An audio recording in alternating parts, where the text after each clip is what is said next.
Storytelling: General Motors, a major automaker, was all in on the electric revolution, but in a recent announcement, they said they are stopping production for specific electric vehicle models. So, what's going on? Are there hidden problems with electric vehicles that we don't know about? Is the market cooling down? In this video, we'll disclose the shocking reasons behind GM's decision and explore the potential impact on the electric car market. So stay tuned because the future of electric vehicles might be more uncertain than we thought. General Motors has made the bold decision to cancel its plans to make EVs. It has left people in the industry and customers confused.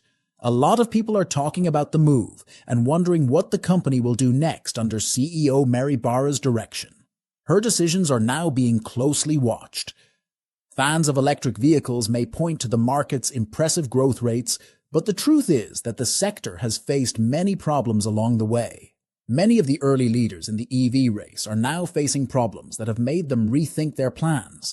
General Motors' decision to return to its roots in traditional automotive operations indicates a larger trend of industry-wide realignment as companies adapt to changing customer tastes and market conditions.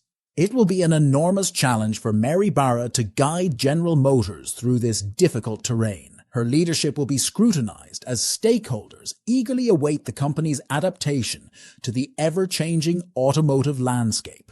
The CEO's capacity to steer General Motors through rough seas and set the company up for long-term success is critical in an uncertain business environment. On Tuesday, during the company's quarterly results call, General Motors CEO Mary Barra said that the portfolio will be adjusted to include plug-in hybrid electric vehicles, PHEVs. Barra reiterated General Motors' GM persistent goal of removing all light-duty vehicles' tailpipe emissions by the year 2035.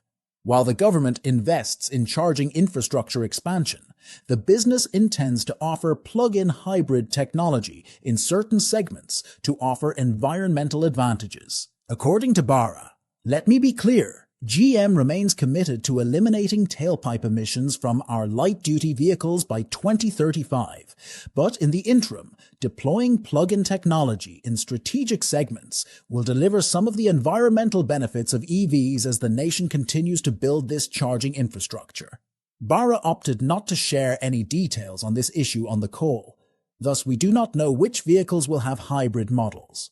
With this announcement, General Motors is following industry trends towards electrification and sustainable transportation solutions, which signifies a purposeful shift towards hybrid technology in their product lineup. Even Mary Barra admits that the company has lagged behind in the battle for electric vehicles. The next generation of GM's electric vehicles is supposed to be powered by their Ultium battery technology, but its glacial growth has frustrated her.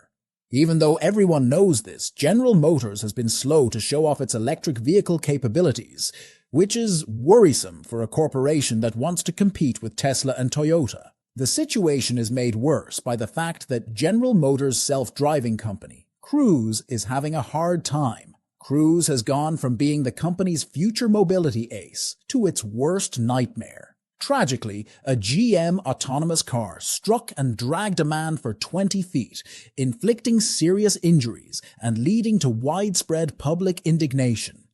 With this loss, the pressure on Barra has only increased, and GM has decided to halt Cruise operations. Given its difficulties, General Motors must move quickly to strengthen its position in the electric vehicle and autonomous vehicle, AV markets. GM can't afford to fall behind in these areas because its competitors are racing ahead. An independent investigation is currently underway, but GM needs to ensure that its robo-taxis are safe and reliable immediately. Failure to do so could cause a loss of confidence and trust, especially after what happened with the EVs. GM's problems are made worse by the fact that the worker strike cost the company a lot of money and caused its stock price to drop. Despite these problems, GM CEO Mary Barra is still eager to move forward with the company's electric vehicle plans, putting billions of dollars into the project. The market, dealers, and customers, on the other hand, are not open to these attempts. Nearly 4,000 sellers are upset that they have to sell EVs, even though there isn't much demand for them. They want the government to change its rules. In the middle of these problems, GM's investment in Cruise has been a huge waste of money, with losses totaling an incredible $8.2 billion. Even though the financial loss is big, GM doesn't want to give up on the project completely. Instead, they're taking steps to cut costs and reduce their operations. And to add a side point, GM no longer has a hybrid car in its North American lineup.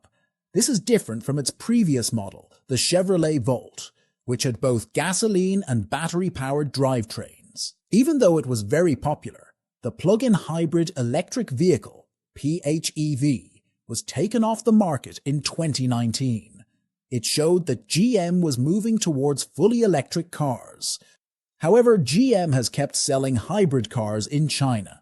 The CEO's announcement suggests that the company will return to the PHEV market in the US after a break of several years. This move comes after rivals sped ahead in the quickly growing segment, making it hard for GM to catch up.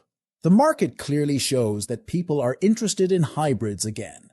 In 2023, sales of hybrids rose a noticeable 76% to around 1 million units after a time of falling demand. This rise in sales shows that people are now more interested in plug-in hybrid electric vehicles, PHEVs, which are seen as a cheaper and easier choice for manufacturers and customers. Coming back to point, GM is facing multiple challenges that are impacting its financial health and market performance. One significant factor is the increased labor costs resulting from new deals negotiated with the United Auto Workers Union. These agreements are expected to add an extra $500 to the production cost of each car in 2024. Additionally, GM's stock price has been downward since the beginning of 2023, decreasing by approximately 15% to $28 per share. It is well below the initial public offering price of $42 per share in 2010, indicating a troubling trend for the company's valuation. Despite CEO Mary Barra's emphasis on GM's all-electric vision, the reality is that the company is currently making more profits from its gas-powered SUVs like the Traverse and Enclave. This contradictory situation highlights the disconnect between GM's strategic messaging and its actual revenue sources. While promoting electric vehicles, GM continues to rely heavily on sales of traditional gas guzzlers for financial stability. The Biden administration's push for widespread adoption of electric cars adds further pressure on GM and other automakers to transition away from traditional gasoline-powered vehicles. However, this shift is met with resistance from both dealers and consumers, who express concerns about the readiness of infrastructure, battery technology, and the high price tags associated with electric vehicles. Despite the promise of a $7,500 tax break for EV buyers, the steep upfront costs remain a deterrent for many potential customers, leading to skepticism about the feasibility of widespread electric vehicle adoption. Most dealers are now hesitant to stock EVs on their lots due to low demand, despite investing over $6 billion in staff training and equipment upgrades to prepare for the anticipated EV revolution. However, customers have not embraced EVs as expected, leaving dealers struggling to turn a profit. Despite these challenges, GM remains optimistic about its EV initiatives, boasting plans to reduce EV costs, invest billions in battery technology, and maintain healthy earnings margins. However, industry observers who see GM's situation differently are skeptical of this optimistic outlook. Rather than facing reality, CEO Mary Barra's approach appears reckless and irresponsible. Instead of addressing the underlying issues, Barra has chosen to appease investors with drastic measures. She announced a massive $10 billion stock buyback program and increased dividends by 33%. Some see these moves as attempts to buy time or even silence criticism. Following these announcements, GM stock experienced a surge of activity on the market, with shares jumping by 12%. However, this caffeine-fueled frenzy may not reflect the company's long-term prospects.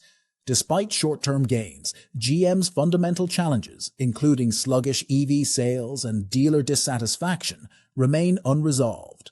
It remains to be seen whether Barra's financial maneuvers will truly address GM's underlying issues or merely delay an inevitable reckoning. GM is trying to reassure investors and plan for the future simultaneously, which means that its recent actions come with some risks. The company is still making a lot of money, but most of it comes from its older gas-powered cars rather than its younger electric cars. CEO Mary Barra has said that GM is confident in its ability to make money and carry out its plan, but there are still a lot of problems to solve.